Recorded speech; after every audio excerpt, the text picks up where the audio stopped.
Welcome students to ED654, aka Nousion, a course in intellectual property, digital citizenship and literacy, and internet legal issues. My name is Chris Lott and I'm your instructor.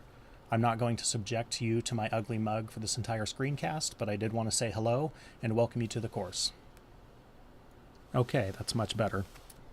As I said, my name is Chris Lott and I'm your instructor for ED654. Really, I'm your guide, your facilitator, your confidant at times, and if we're lucky, your lifeguard as you venture out into deep and uncharted waters in this ever-changing and quickly changing area.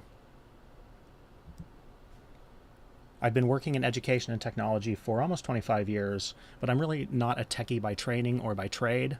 I got into computing and the internet and the interwebs in the early 90s to connect with other writers and poets, and I've just kind of stuck around working in education and technology ever since.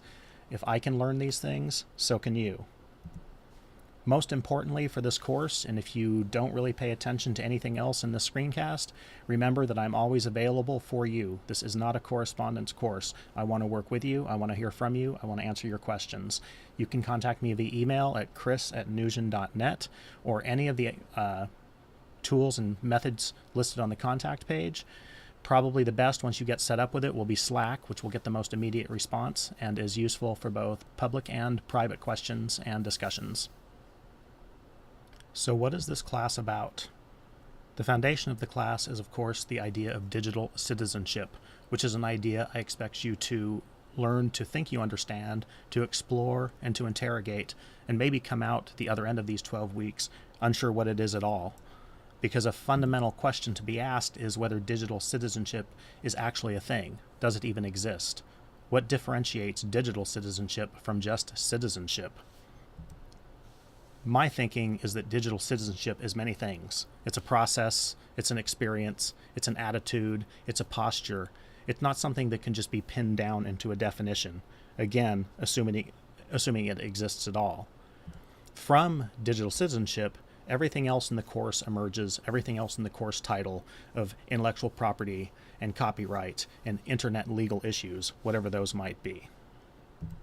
So the short answer as to what this course is that it's an experience where I hope to facilitate your exploration into being or further being a digital citizen yourself, to living online. And through that experience, I hope you'll come to your own understanding of what digital citizenship actually is.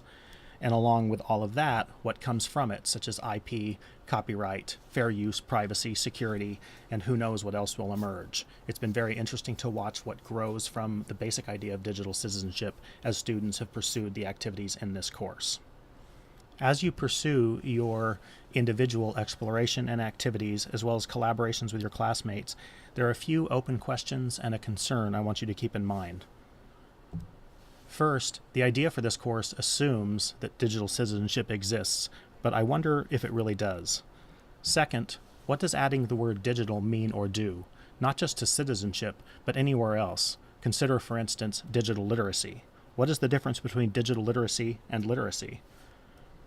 Third, is good citizenship the same as good digital citizenship, and vice versa? And finally, how do those intertwined ideas of digital citizenship and digital literacy actually differ, if they do? And an overall concern, as I've been working through this course over multiple terms, is always to beware the prefix digital or internet or e when they're added to something such as ebooks or internet legal issues or digital literacy, because it is quite often the case that that prefix is added to make something seem complicated or to make the writer or author seem like they're having some kind of original idea when in fact it hasn't added anything to the conversation. There's a good argument to be had that figuring out the differences between the digital and e things and their otherwise counterparts is maybe the fundamental skill of digital citizenship. So that's the short of it. Now let's get into the long of it. As always, if you have any questions, comments, or concerns, please get in touch with me. I'll say this many times, but this isn't a correspondence course, and I'm here to help. You can reach me through the Slack community once you're set up with that. That's probably the best place. Otherwise, email or Twitter, Google Chat, or Skype. This is all available on the Contact tab of the class website. And if you paid attention this long, here's a little Easter egg for you. Why do you think I called the class website and the class itself Nousion? Go ahead and email your answer. Any guesses are welcome to the class email address. That's chris@nousion.net, where you received the welcome and invitation emails, and get a few extra commitment points now.